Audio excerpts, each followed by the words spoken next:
हटाव देश बचाव जाग मूल निवासी। ईवीएम हटाव देश बचाव जाग मूल निवासी। न तो अत्याचार होई हो नरसंहार होई हो, न तो अत्याचार होई हो नरसंहार होई हो।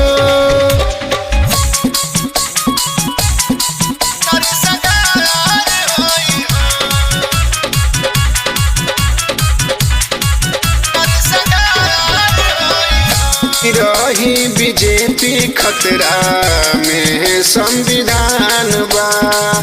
भगवा होत जाई बैले पेपर ही निदान बा, पेपर ही निदान बा। रही बीजेपी खतरा में संविधान बा। भगवा होत जाई बैले पेपर ही निदान बा। ईवीएम घोटाला होता ही हवा के करत बनिकासी। ईवीएम घोटाला होता ही हवा के करत बनिकासी। न तो अत्याचार होई हो नरसंहार होई हो, न तो अत्याचार होई हो नरसंहार होई हो।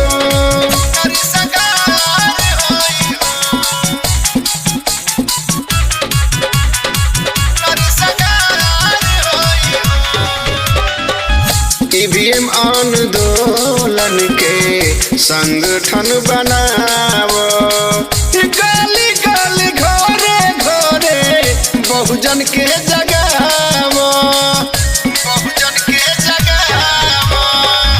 ईवीएम आंदोलन होई संगठन बनावो, गली गली घरे घरे सबके जगावो। ऐसे जदी होई बहुजन हो जइबो आदिवासी।